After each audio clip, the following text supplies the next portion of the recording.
Sweet heart, నేను important meeting లో ఉన్నాను, తర్వాత చేస్తాను. ఎక్కడో వీడియో కాల్ చేయముందు. నేను మీటింగ్ లో ఉన్నాను, ఇప్పుడు వీడియో కాల్ చేయలేను. బాయ్, నేను స్విచ్ ఆఫ్ చేస్తున్నా. నేను ఇంటికి వెళ్ళాలి. నాతో ఇంట్లో ఉంటూనే వేరేవాడి పక్కలో అలా నన్ను పెళ్లి చేసుకున్నావు కదా, వాడితో ఏంటి ఇప్పుడు? ఇదే నా ప్రేమ. అయ్యో, ఎందుకు నవ్వుతున్నావు? నీకో ప్రాపర్ జాబ్ లేదు, మనీ లేదు, బ్యాక్గ్రౌండ్ లేదు.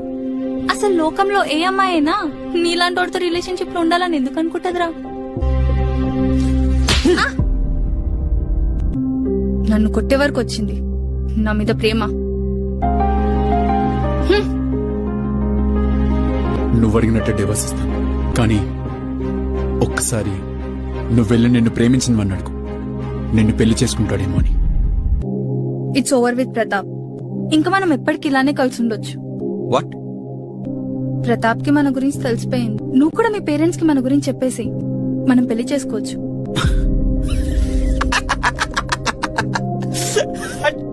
సీరియస్లీ రేణు, నిన్ను పెళ్ళా? అరే, అంటే నీకు ఆల్రెడీ పెళ్ళైంది. నీకు పెళ్ళయి కూడా నేను నిన్ను మళ్ళీ పెళ్లి చేసుకుంటాను నువ్వు ఎలా అనుకున్నావు? నువ్వే నా వెంట పడ్డావు. నేనెప్పుడు నేను లవ్ చేయలేదు. I just enjoy the time, అంతే. ఇడియట్, నన్ను ఎందుకు చీట్ చేసావు? చీట్ చేసింది నువ్వు నీ హస్బెండ్ ని చీట్ చేసావు, నేను నిన్ను కాదు. అండ్ నాకు ఇంక అవసరం లేదు, అర్థమైందా? అండ్ నీలాగా పెళ్ళైన వెంబడి చాలా మంది పడతారు, బట్ పెళ్ళైంది నీకు. ఆ లిమిట్స్ నీకు తెలవాలి. మీకే